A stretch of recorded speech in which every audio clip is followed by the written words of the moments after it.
not sure how all of a sudden I've become a Second Amendment advocate. It's crazy. I've never really had to speak on the topic, but now it's like the Second Amendment is under attack. So I feel like I have to say something. And it's always kind of been, but they've never pushed it like they are now. I mean, before they would choose actual mass shootings to talk about and then promote their little agenda. They never use the inner city. They never do that because then you have some accountability issues with us.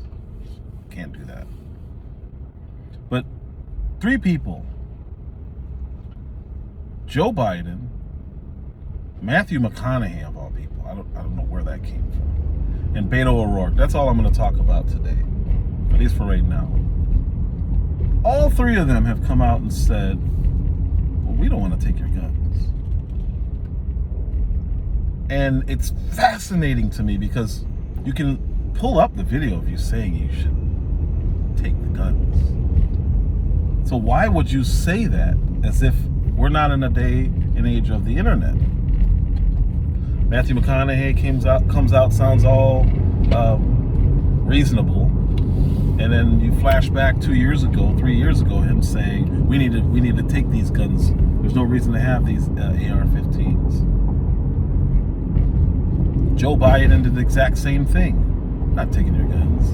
And now here he is talking about not just AR-15s, but 9mm, semi-automatics, AR-15 style guns. That's a new twist. What does that mean?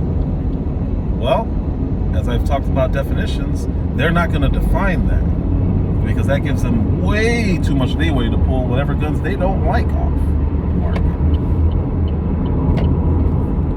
It's fascinating to listen to these people speak because the longer they talk, they're going to tell you what they really mean. But the AR-15 style weapons. So is that every rifle that's semi-automatic? Because now all you're leaving us with is bolt actions, essentially, or repeaters.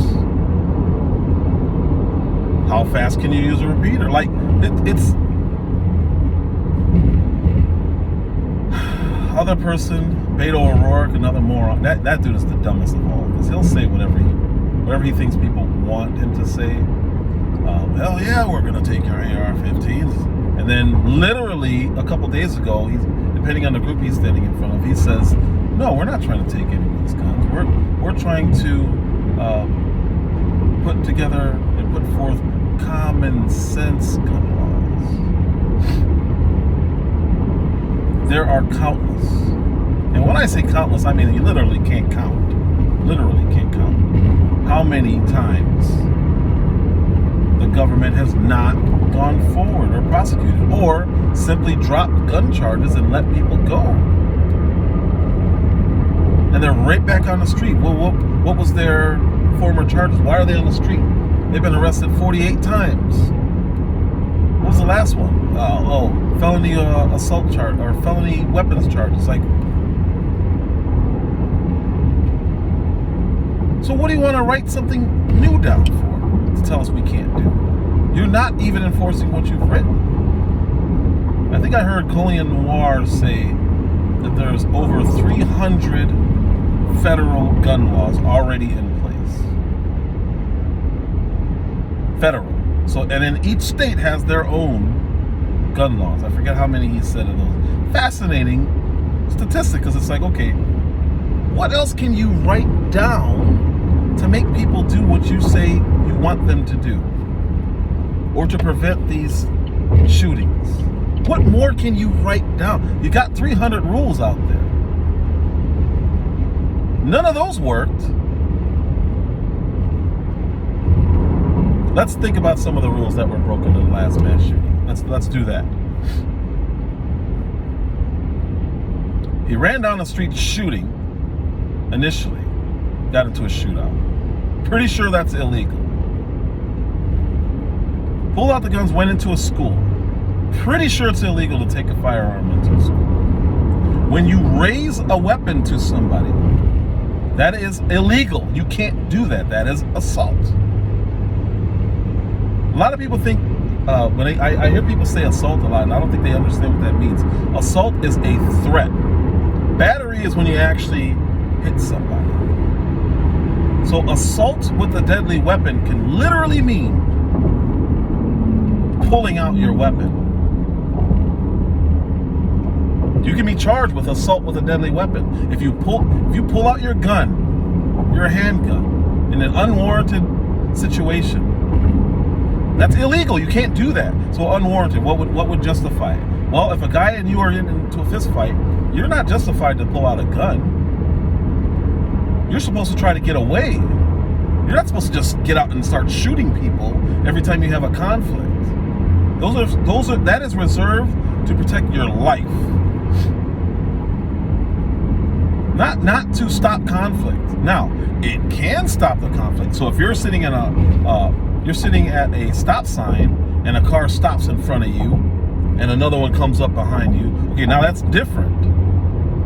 Now you can just reveal, hey, what are we doing here?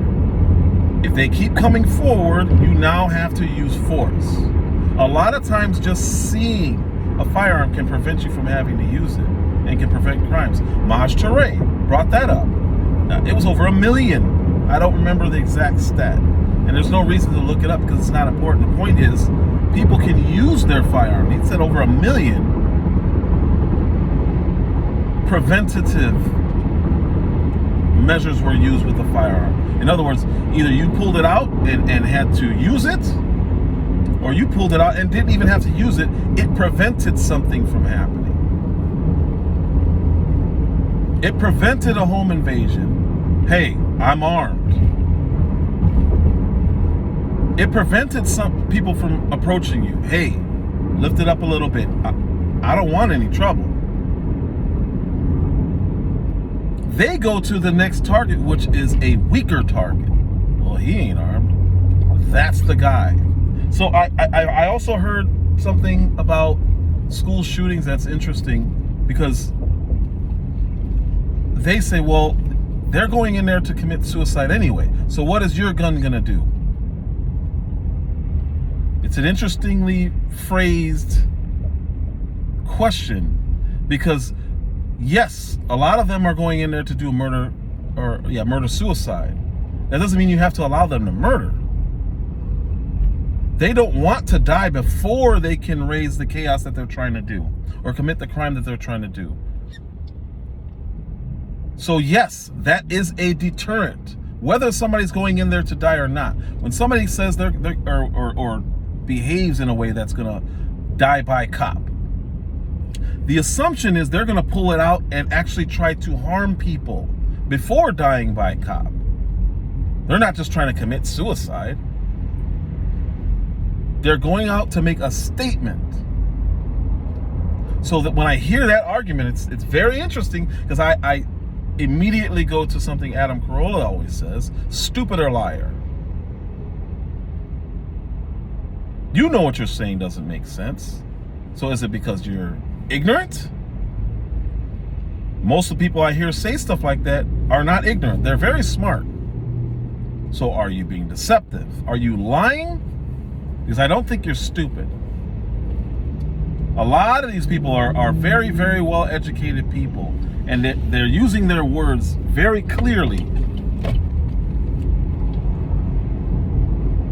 So they know what they're saying. Well, he's going into that school to commit suicide anyway, so why should we have guns in there?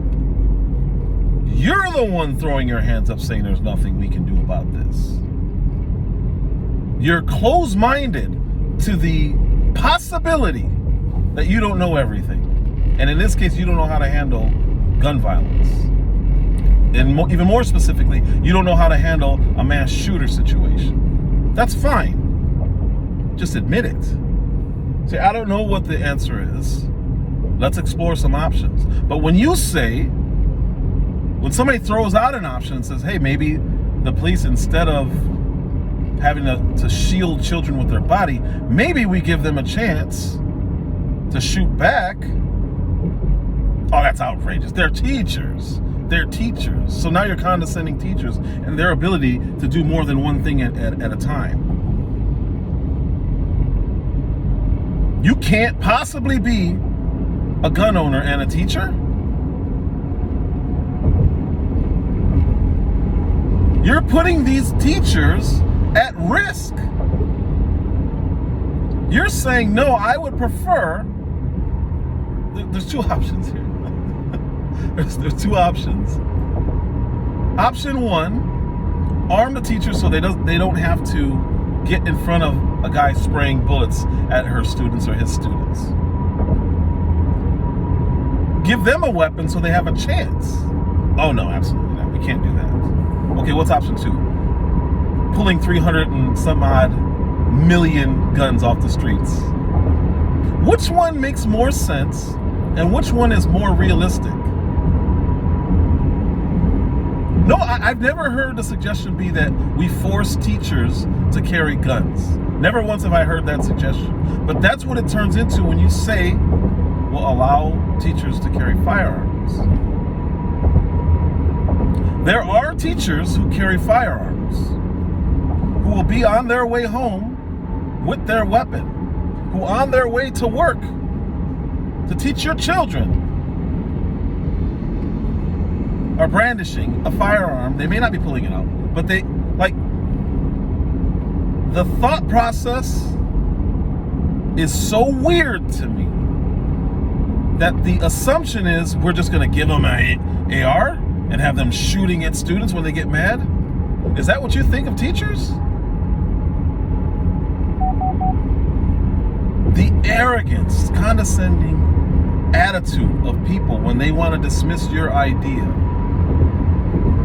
Armed security guards. They immediately will go to, well, what are they going to handle all conflicts with guns? I've heard these things said. That's what's crazy about it. I've never been what somebody would consider a gun nut. I'm an owner, and I'm a man. Therefore, I must protect what's mine. And when I say what's mine, I don't mean I'm going to shoot somebody over them stealing something out of my car. But for some reason, people associate guns with violence automatically and don't understand the first people they call when they hear shooting are people with guns. Well, yeah, well, that's their job. Okay, well, what's my job as a father? Who's going to protect my family more? A guy who doesn't know me but has to go home to his family? Or me? Who's the professional in that scenario? There's an assumption that people with guns don't know how to use them, and people with guns are dangerous because they have guns. So let's remove guns. It doesn't make me any less dangerous.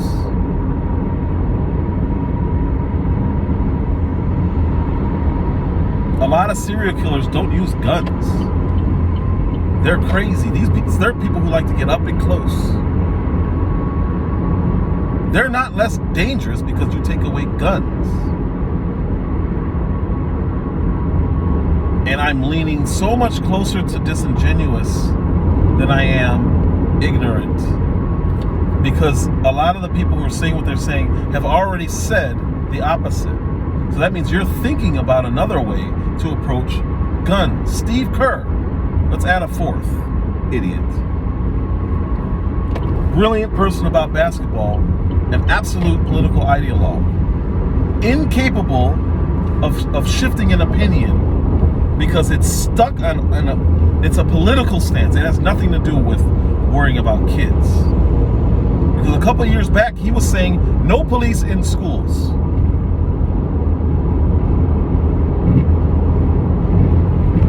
A week or two ago, he's crying, we're not protecting the children. Slamming his hand on the desk. What would be your suggestion, Steve? Let's write stuff down, telling people what not to do. So no police with guns in schools? No, absolutely not. And he wasn't just saying it. He was at a podium saying it. In the Bay Area.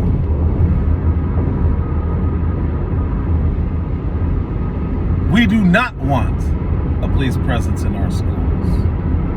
Fast forward to the other day. We have to do something to protect these kids. What's the answer? Let's get rid of guns. Not all guns, just the AR-15 that has nothing to do with the topic at hand. Because it's 4 or 5 times more homicides are done with a handgun. So what do? Well, let's start with the AR-15. And even now they're using different language. Let's start with the AR-15 and then AR-15 type of guns. And then later we'll reassess. Reassess what? We already know what the most prevalent weapon that's used as far as handguns, or as far as anything that can shoot, guns. And it's a handgun. So they're trying to get rid of the ones they don't like, and then they're going to come out with the ones, and they're going to throw their hands up and say, well, you know what? How could we have known? Like Biden's been saying about everything. How could I have known about the virus? Well, you campaigned on it. Well, how could I have known there'd be another variant? Well, it started before you got in office. Well, how could I know that there was going to be another variant? Well, that's what happens. Well, how could I have known about inflation? Like, the dude does it with everything, and they're doing it right now with guns. So that they can say, how could we have known that the AR-15, even though we've had an assault weapons ban, that the AR-15 is not going to solve the issue. It's time to incrementally take guns. And we'll just keep going till there's no more violence. They know that taking away ARs is going to do absolutely nothing. They know it. Because we've done an assault weapons ban before. And it wasn't re-upped. Because I think there was a time frame on it. I don't remember that specifically. I just know that it was taken away because it was not effective and did nothing. And it was Democrats who took it away. It didn't make sense. It's not working. Why keep doing it? Because there's a group of people who want to write stuff down and put their name on it and say, when they run next time, I authored such and such bill, and I authored this bill. Doesn't mean if it was effective. It has absolutely it makes no difference if it was effective. They just want to say they tried something, which is why you hear them saying, well, we should at least do something. Really? So how about if I just go out to my car and just start kicking the tire? Is that doing something? Why doesn't it have to be effective?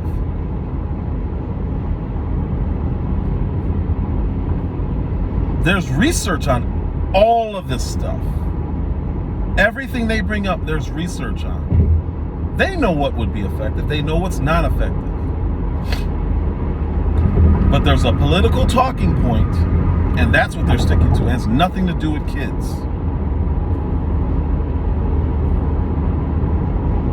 Because in the Texas shooting, there's no way parents should be finding out that their kid is dead after you're pitching a narrative to take away guns.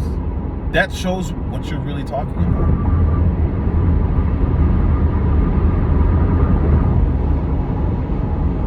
So guys I've always watched Colleen Noir.